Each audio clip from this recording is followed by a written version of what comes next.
برادران عزیز، وہ آیت ہمارے سامنے آ جاتی ہے کہ جہاں پروردگار عالم نے دستور تبلیغ دیا کہ کس طرح سے تبلیغ کرنی ہے. ذرا سا ان آیتوں کے اوپر، اس آیت پہ خاص طور پر توجہ کیجیے گا. یہ سورہ نحل قرآن مجید کا 16واں سورہ ہے اور اس کی آیت کا نشان ہے 125. آخری آیتوں میں آپ کو یہ ملے گی کہ جہاں پروردگار عالم یہ ارشاد فرماتا ہے ادعو، اے حبیب بلائیے، الی سبیل ربکا، اپنے رب کے راستے کی طرف ان کو بلائیے.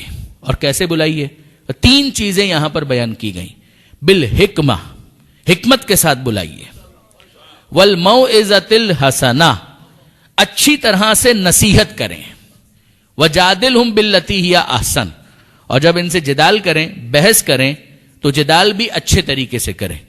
دیکھیے برادران عزیز، موعظے کے ساتھ کہا گیا موعظہ حسنہ ہونا چاہیے، جدال کے ساتھ کہا گیا جدال احسن ہونا چاہیے، جدال حسن ہونا چاہیے. ان دونوں کے اندر یہ کیا لفظ ہے جو پروردگار نے استعمال کیا؟ دیکھیے، حکمت، موعظہ حسنہ، جدال احسن. آیت اللہ محمد مظفر ان کی ایک بہت مشہور کتاب ہے جو مدرسے کے اندر پڑھائی بھی جاتی ہے، کورس کے اندر شامل ہے، جس کا عرفی نام پڑ گیا یعنی عرف طلاب میں منطق مظفر. اس کے ہاں برہان کی جو بحث ہے، یعنی اب آپ ظاہر ہے کہ میں بہت زیادہ ٹیکنیکل گفتگو کے اندر آپ کو انگیج نہیں کروں گا، مگر جو منطق یا لاجک ہے اس کے 3 حصے عام طور پر کیے جاتے ہیں. کچھ تصورات کی بحث ہے، کچھ تصدیق کی بحث ہے، اور پھر اس کے بعد ایک تیسرا حصہ ہے کہ جس کو کہا جاتا ہے صنعت خمس، کہ وہ 5 صنعتیں کہ جن کو استعمال کیا جاتا ہے. اس کے اندر سر فہرست ہے برہان، دلیل. تو وہاں پر انہوں نے اس آیت کے ذریعے سے استدلال کیا تھا، اور وہاں پر انہوں نے کہا کہ حکمت سے مراد وہی برہان ہے. اور علماء کرام نے اپنی تفسیروں کے اندر بھی اس بات کی طرف متوجہ کیا. ایک وزڈم جس کو یہاں پر کہا جا رہا ہے وہ دلیل، کہ پیغمبر سے کہا جا رہا ہے اے حبیب آپ ان کو اپنے رب کے راستے کی طرف بلائیے، دلیل کے ذریعے سے کنونس کریں. اور کنونس کرنے کا کیا مطلب ہے؟ دلیل دینے کا کیا مطلب ہے؟ دلیل دینے کا یہ مطلب ہے کہ باقاعدہ جس طریقے سے منطق کے اندر شکل اول بنائی جاتی ہے، صغرا اور کبرا اور پھر نتیجہ، اگر اس طرح سے انگیج کیا جائے اور افلاطون والا انداز اختیار کیا جائے، سقراط اور بقراط والا انداز اختیار کیا جائے، یا زمانے موجود کے اندر جو فلسفیوں کا طریقہ کار ہے، تو یقین جانیے کہ عام انسان جو ہے وہ تو فوراً ہی نا امید ہو جائے گا. وہ کہے گا کہ اس کا مطلب یہ کہ یہ سبجیکٹ میرے لیے نہیں ہے. جب دلیل کی بات کی جاتی ہے اس سے یہ مراد نہیں ہے. دلیل کا مطلب یہ ایک ایسی دلیل ہو کہ جس کو ایک عام انسان بھی سمجھ سکے. جو شخص اپنے فہم و فکر کے ساتھ، اپنی سطح کے ساتھ آئے، اس کے مطابق اس کو دلیل فراہم کی جائے. لہذا پیغمبر اکرم کا یہ جملہ بھی ہے کہ ہم گروہ انبیاء کو اس بات پر مامور کیا گیا ہے ان نکلم علی قدر عقول الناس، کہ ہم لوگوں کی عقل کے مطابق گفتگو کریں، ان کے لیول کے مطابق ان سے گفتگو کریں. مجھے بہت پسند ہے پیغمبر اکرم کا ایک تبصرہ. پیغمبر اکرم کے سامنے ایک بوڑھی عورت، اور یہ بالکل علم کلام کے بدیہیات میں سے ہے کہ ایک بوڑھی عورت ہے، اس کے سامنے کسی نے سوال کر دیا. اس کو سننے کے بعد جو جواب اس بوڑھی عورت نے دیا تو پیغمبر اکرم مسکرائے. آپ جانتے ہیں پیغمبر اکرم کے اخلاق میں تھا کہ پیغمبر اکرم قہقہا نہیں لگایا کرتے تھے، پیغمبر اکرم مسکرایا کرتے تھے. پیغمبر اکرم اتنا مسکرائے کہ پیغمبر اکرم کے دندان مبارک وہ ظاہر ہو گئے، لوگوں کو نظر آنے لگے. یعنی مسکراہٹ کے اندر ایک انٹینسٹی ہے. وہ بات کیا تھی؟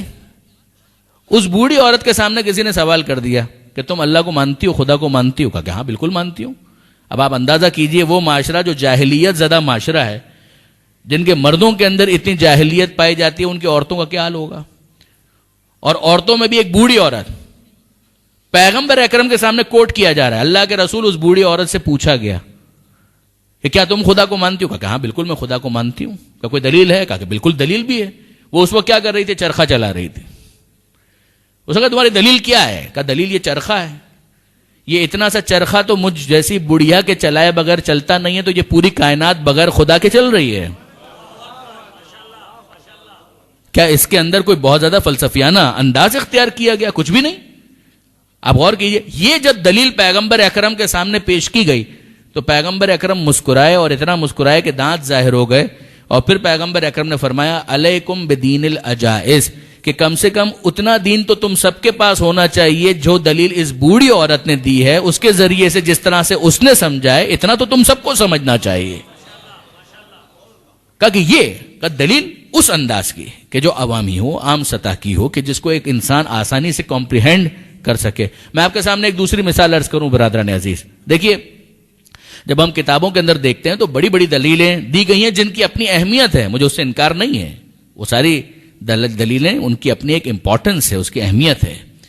مگر دیکھیے کہ اگر مثلا یہ کہا جائے برہان نظم، برہان تمانو، اور مثلا یہ کہا جائے دلیل مابل امتیاز مابل اشتراک، تو ظاہر ہے کہ اتنے نوجوان جو یہاں پر بیٹھے ہوئے وہ سب مجھے گھور کر دیکھنے لگیں گے کہ مولانا کو کیا ہو گیا، کیا باتیں کرنا شروع کر دی انہوں نے. آپ نے غور فرمایا امیر المومنین حضرت علی ابن ابی طالب علیہ الصلوۃ والسلام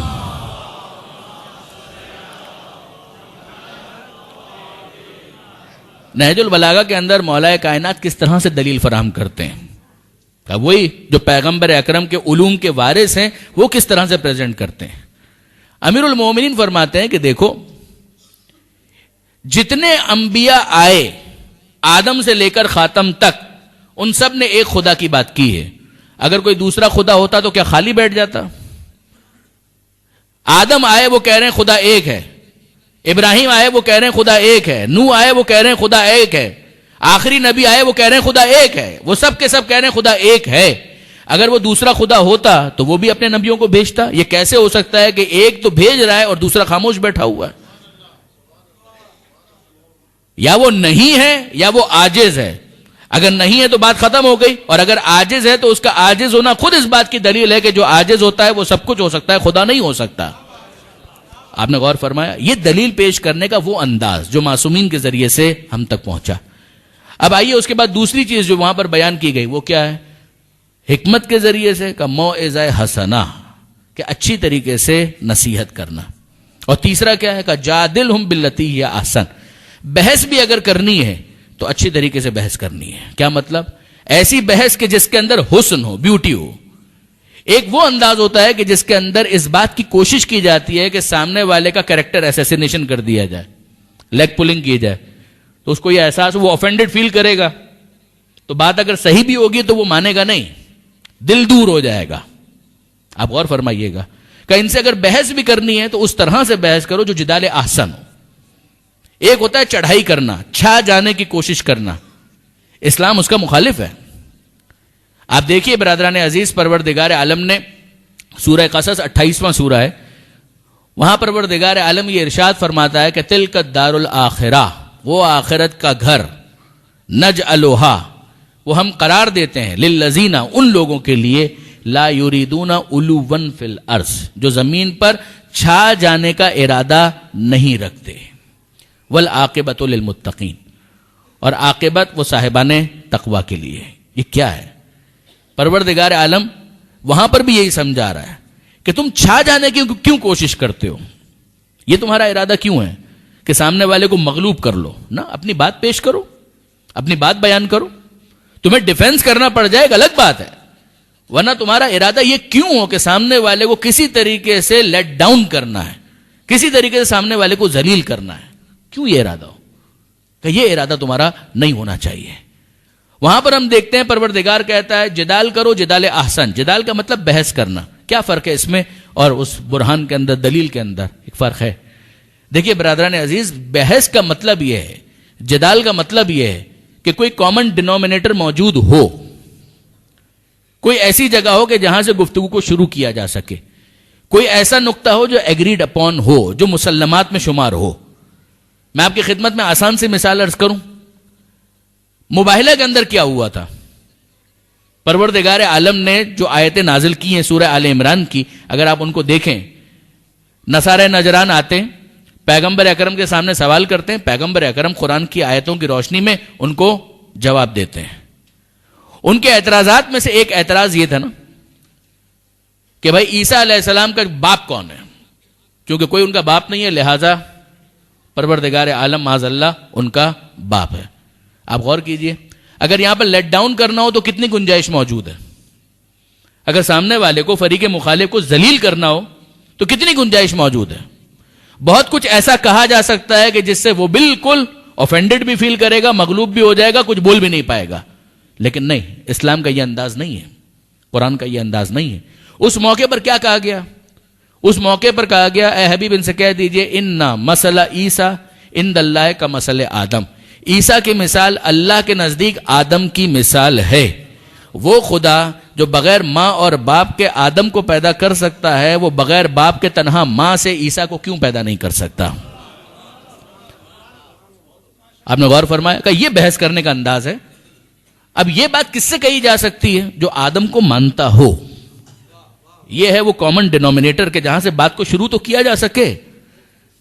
اگر وہ کہے کہ میں تو آدم کو بھی نہیں مانتا، تو ظاہر ہے کہ پھر اس کے سامنے آدم کی مثال پیش نہیں کی جائے گی۔ ایک ہے پیور آرگومنٹ، برہان، دلیل، اور ایک ہے جدال احسن، کہ جہاں پر کوئی کامن گراؤنڈ بنتا ہے۔ جب آپ چین کو اوپر کرنا چاہتے ہیں تو ظاہر ہے کہیں نہ کہیں نیچے اس کو ملنا چاہیے، اس کے دونوں سرے کہیں ملیں گے تو آپ اس کو کھینچ کر اوپر لا سکتے ہیں۔ لیکن اگر وہ نیچے ہی نہیں مل رہے تو آپ جتنا اوپر کھینچتے چلے جائیے کوئی فائدہ نہیں ہوگا۔ کہ یہ ہے اس بحث کا انداز کہ جس کے اندر جدال کیا جا رہا ہے، بحث کی جا رہی ہے، مگر سامنے والے کو مغلوب کرنے کے لیے نہیں۔ جدال احسن ہے، اور درمیان میں رکھا موعظہ حسنہ، کہ اچھی طریقے سے نصیحت کرنا، کہ اس کے اندر بھی سامنے والے کو ذلیل نہ کیا جائے، بات بھی اس تک پہنچ جائے۔ دیکھیں برادران عزیز، ایک ہے میسج دے دینا، اب وہ تو پروردگار عالم نے دے دیا کہ مثال کے طور پر نماز قائم کرو، تو ہمیں پتہ چل گیا کہ خدا نے نماز مانگی ہے، تو اب علم کی کمی تو نہیں ہے۔ اب تو مسئلہ یہ ہے کہ کسی طریقے سے اس بات کو جو دماغ تک پہنچ چکی ہے دل میں اتار دیا جائے۔ آپ نے غور فرمائے؟ اب اس کے لیے کئی مرتبہ کیا ہوتا ہے، مثلا ماں باپ میں وہ اپنی اولاد کو کچھ انسینٹیوز دیتے ہیں کہ بیٹا مثال کے طور پر تم فجر کی نماز پڑھو گے تو میں تمہیں یہ گفٹ دوں گا۔ تو علم نہیں ہے کیا اس کے پاس؟ علم تو ہے کہ بھائی 15 سال کا ہو گیا ہوں، نماز واجب ہو گئی ہے، پڑھنی ہے، مگر مسئلہ سارا یہ ہے کہ اس موقع پر نیند کو قربان کرنا اور مصلی کے اوپر آنا، اس کے لیے اپنے نفس کو قابو کرنا، تو اس کے لیے کسی نہ کسی انسینٹیو کی تو ضرورت ہے۔ یہ وہ منزل ہے کہ جہاں پر ہمیں پیغمبر اکرم کے یہ دو اوصاف سمجھ میں آتے ہیں کہ یا ایھا النبی انا ارسلناک شاہدا ومبشرا ونذیرا، اے حبیب ہم نے آپ کو رسول بنا کر بھیجا ہے اور شاہد بنا کر بھیجا ہے، گواہ بنا کر بھیجا ہے، ومبشرا ونذیرا ہم نے آپ کو خوشخبری دینے والا بنا کر بھیجا ہے، ونذیرا ہم نے آپ کو وارننگ دینے والا، ڈرانے والا بنا کر بھیجا ہے کہ آپ ان کو بتائیں جنت بھی ہے اور جہنم بھی ہے، یہاں کی عیاشی کے نتیجے میں وہاں پر تمہیں زحمت کا سامنا نہ کرنا پڑ جائے، اور یہاں پر اگر تم اپنے رب کی باتوں کو قبول کرو گے تو یقیناً تمہارے لیے وہاں پر نعمتیں ہیں کہ جو منتظر ہیں۔ اور فرمایا آپ نے کہ یہ دو چیزیں، یہ جو نصیحت ہے اس کو کرنے کے مختلف انداز ہیں۔ بس یہ بات ذہن میں رکھیے گا کہ نصیحت کا مقصد کیا ہے۔ کئی مرتبہ انسان بات کو سمجھ چکا ہوتا ہے، عقلی طور پر وہ اس بات کو قبول کر چکا ہوتا ہے، مسئلہ صرف یہ ہے کہ وہ بات اس کے دل میں ابھی پینیٹریٹ نہیں کر پائی۔ یہ وہ موقع ہے کہ جہاں پر نصیحت اپنا اثر دکھاتی ہے۔ میں آپ کی خدمت میں عرض کروں، کسی جگہ پر میں نے آیت اللہ کاشف الغطا، یہ تو پوری فیملی ہے نا، انہی کی ایک فرد، ان کا اپنے بیٹے کے ساتھ ایک مکالمہ پڑھا تھا، وہ میں آپ کے ساتھ شیئر کرتا ہوں۔ ایک مرتبہ درود بھیجے گا محمد و آل محمد۔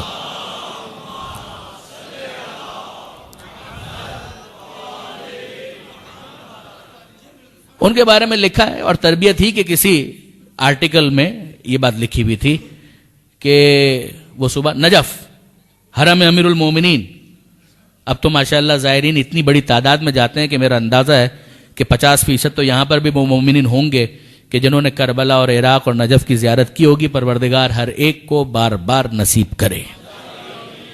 تو نجف کا ماحول، اللہ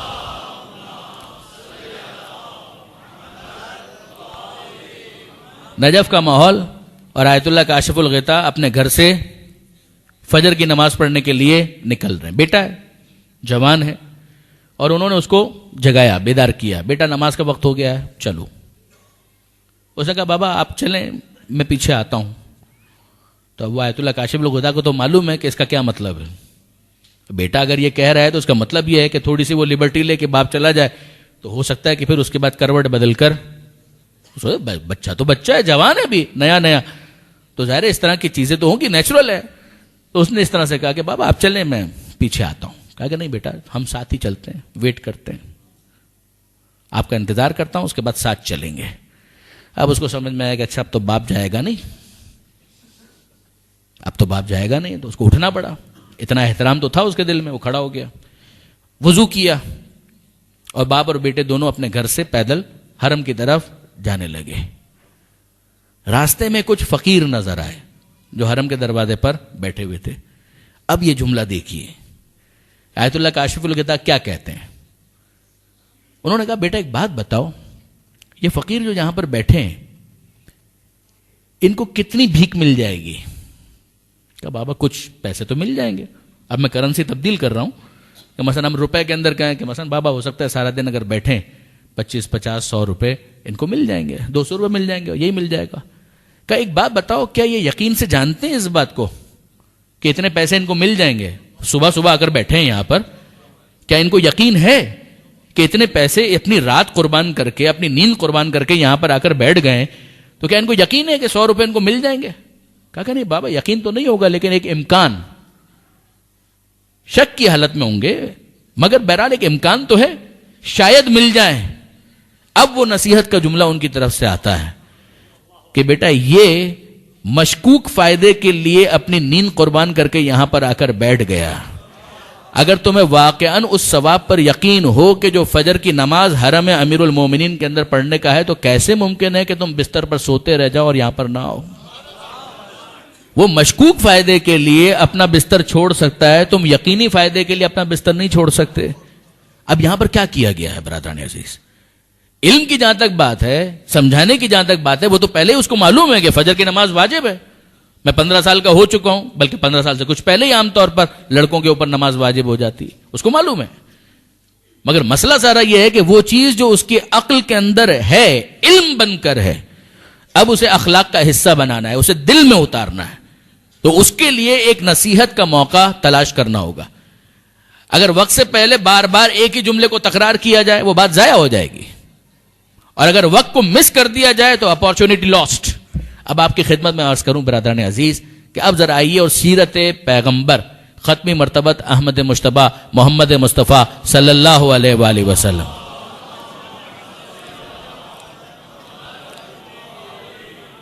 حضور کی سیرت کے ان 2 واقعات کی طرف توجہ کیجیے گا اور ہم اپنی بات کو اختتام کی طرف لے جائیں.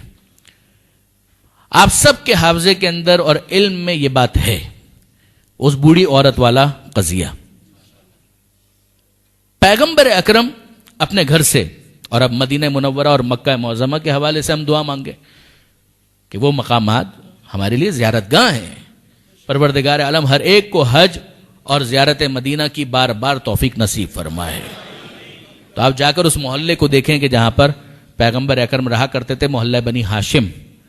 اور پیغمبر اکرم اپنے گھر سے نکلتے ہیں اور وہ بوڑھی عورت پیغمبر اکرم کے اوپر خس و خاشاک کچرا ڈالتی ہے. آپ سب نے یہ واقعہ سنا ہوا ہے. پیغمبر اکرم کا طریقہ کار کیا ہے؟ بقول علامہ نقطن صاحب وہ فرماتے تھے کہ پیغمبر اکرم نہ بدلہ لیتے ہیں نہ راستہ بدلتے ہیں. بدلہ بھی نہیں لیتے، کچھ بولتے بھی نہیں، چلے جاتے ہیں، اور راستہ بھی نہیں بدلتے. یعنی نیکسٹ ٹائم جب جانا ہے تو روٹ وہی لیتے ہیں. وہ بوڑھی عورت تو انتظار کر رہی ہے کہ واپس گزریں گے تو واپس خس و خاشاک پیغمبر اکرم پر وہ ڈالے گی، اور وہ کام کرتی ہے. کتنی مرتبہ یہ کام ہوا خدا بہتر جانتا ہے. یہ پیغمبر اکرم کا روٹین ہے.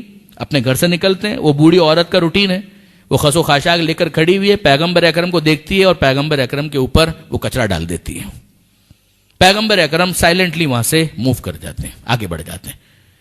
اور آپ جانتے ہیں کہ ایک دن اس نے یہ کام نہیں کیا. پیغمبر اکرم نے سوال کیا کہ بھائی وہ بوڑھی عورت دکھائی نہیں دے رہی ہے جو ہم پر کچرا ڈالا کرتی تھی. اے اللہ کے رسول، وہ راستے میں پھول لے کر کھڑی ہوتی تھی، کیا آپ اس کے بارے میں پوچھ رہے ہیں؟ وہ گلدستہ لے کر کھڑی ہوتی تھی، جب آپ نکلتے تھے تو کیا درود پڑا کرتی تھی؟ وہ تو کافرہ مشرکہ ایک بوڑھی عورت جو آپ کے ساتھ گستاخی کیا کرتی تھی، آپ کے اوپر کچرا ڈالتی تھی، آپ اس کے بارے میں پوچھا کہ ہم وہ نظر نہیں آ رہی، کیا ہوا اس کو؟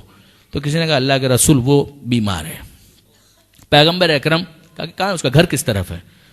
کہ اس طرف قریب میں. پیغمبر اکرم کہا اچھا ٹھیک ہے میں جاتا ہوں اس کی طبیعت پوچھ کر آتا ہوں.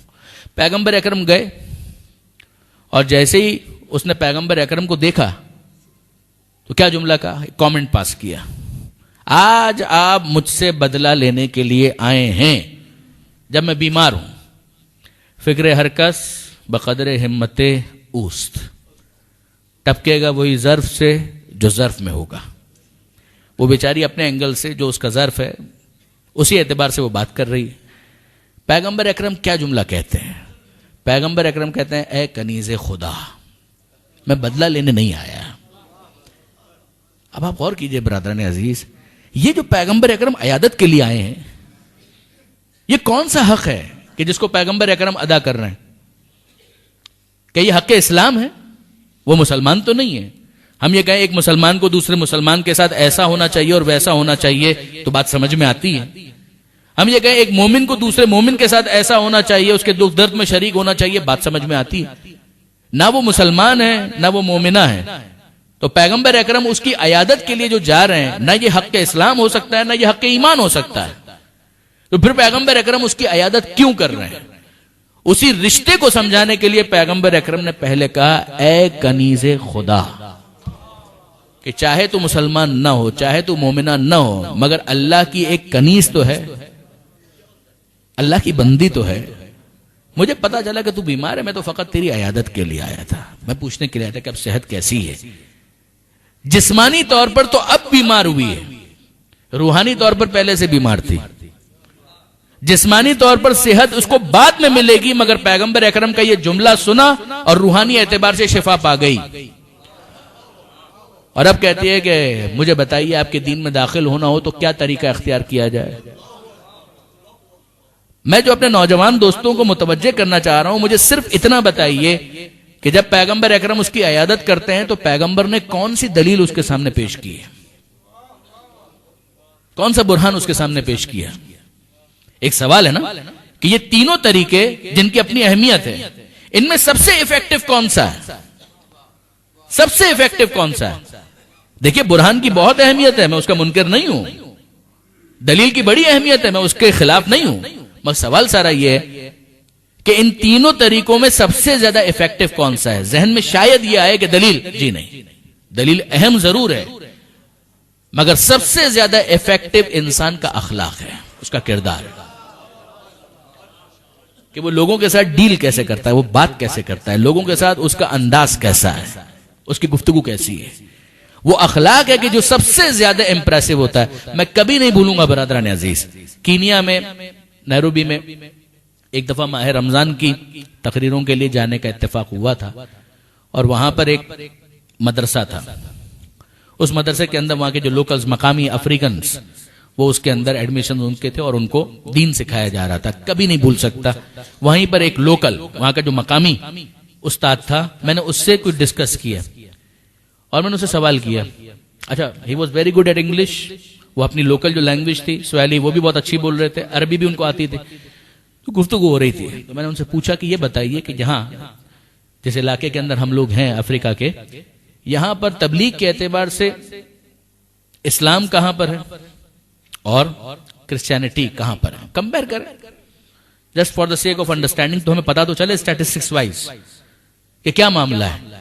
تو اس نے بہت پیاری بات کی. اس نے کہا کہ جناب جہاں پر کرسچینٹی ہے وہاں آدھے پر بھی شیعت نہیں ہے. اگر کرسچینٹی 100 پر ہے تو تشیع جو ہے وہ 25% کے اوپر کھڑا ہوا ہے.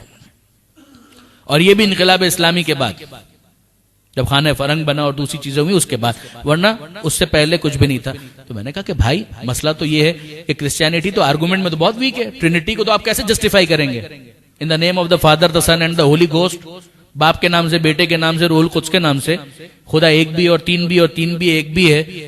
تو اگر ٹرینٹی کے بارے میں ان سے خود سے پوچھا جائے کہ کوئی عقلی دلیل، تو وہ خود کہتے ہیں کہ نہیں، عقلی دلیل تو کوئی نہیں ہے. تو یہ کیا ہو گیا؟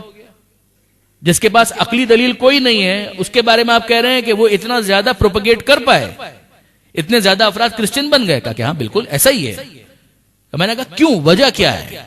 تو اس نے جواب دیا.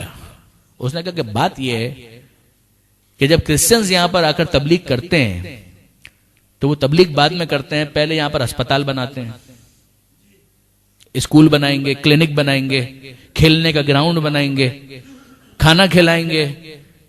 اب مسئلہ ذرا یہ ہے کہ وہ شخص جو بھوکا ہے اس کو دلیل بعد میں سمجھ میں آتی ہے، کھانا پہلے سمجھ میں آتا ہے. وہ جس کے گھر کے اندر بیوی بچے جو ہیں بھوک سے بلکھ رہے ہیں، آپ اس کو کیا دلیلیں فراہم کر رہے ہیں؟ اس کے بعد ہمیں سمجھ میں آتا ہے کہ کیا وجہ تھی کہ پیغمبر اکرم دعوت ذوالعشیرہ کے موقع پر کھانا پہلے کھلاتے ہیں، بعد میں کرتے ہیں۔ دل میں داخل ہونے کا راستہ پیٹ سے ہو کر جاتا ہے، بعض علماء یہ کہتے ہیں، غلط نہیں کہتے۔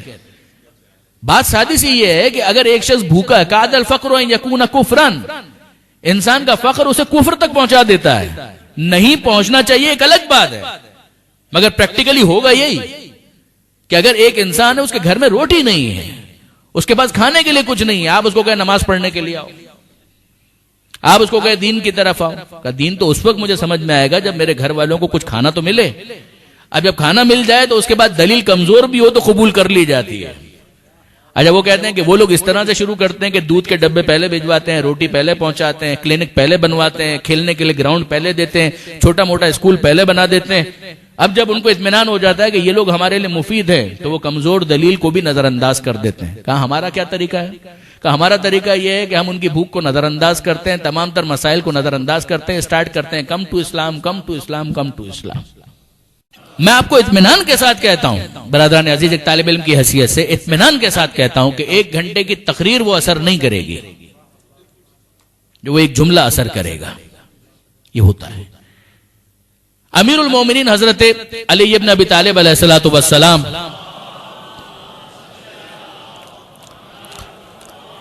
اب یہ بالکل آخری بات اور بات کو ہم مکمل کر رہے ہیں۔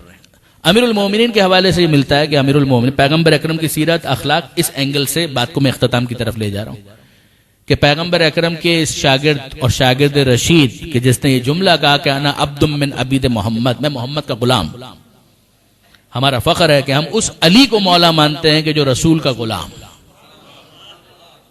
بہت غور فرمائیے گا، مولا کا جملہ انا عبد من عبید محمد، بلکہ صحیح معنوں میں تو غلامی کا حق بھی علی نے ہی ادا کیا ہے۔ امیر المومنین کسی کام سے کوفہ سے باہر نکلے، یہ مولا کی ظاہری خلافت کا زمانہ ہے، دیکھیے گا، باہر نکلے، اور یہ زمانہ فیس بک کا زمانہ نہیں ہے، انٹرنیٹ کا زمانہ نہیں ہے کہ جہاں پر سب کو پتا ہو کہ اس وقت حاکم ہے، وقت کون ہے، نہیں معلوم، نہ کوئی خبریں ہیں، نہ کوئی رسالہ ہے، نہ کوئی اخبار ہے، نہ انٹرنیٹ۔ امیر المومنین باہر آئے کسی کام سے، آن دا وے بیک جب جا رہے تھے کوفہ کی طرف تو راستے میں ایک یہودی سے ملاقات ہو گئی۔ امیر المومنین اپنے آپ کو انٹروڈیوس بھی نہیں کرتے، اپنا تعارف بھی نہیں کرواتے، بس ساتھ چلنا شروع ہو گئے۔ وہ بھی نہیں جانتا کہ یہ اس وقت عرب کا حاکم ہے، خلیفہ وقت ہے، اسے نہیں معلوم، وہ یہودی ساتھ ساتھ چل رہا ہے۔ ظاہر ہے کہ ایک جگہ وہ آئی کہ جہاں پر 2 راہ، اس یہودی کو کسی جگہ جانا تھا اور دوسرا راستہ کوفے کی طرف جہاں مولا کائنات کو جانا تھا۔ خدا حافظی ہو گئی، یہ اپنے راستے پر آگے بڑھنے لگا اور پیچھے اس نے محسوس کیا کہ ارے ابھی جس سے خدا حافظی ہوئی ہے وہ تو پیچھے پیچھے آ رہا ہے، مڑ کر دیکھا ارے تو علی آ رہے ہیں، تو سوال کیا آپ شاید بھول رہے ہیں، آپ کا راستہ اس طرف ہے۔ اب اس بیچارے کو تو نہیں معلوم ہے کہ یہ وہ ہے کہ جو زمین کے راستے کو کیا بھولے گا جو آسمان کے راستوں کو زمین سے زیادہ جانتا ہے۔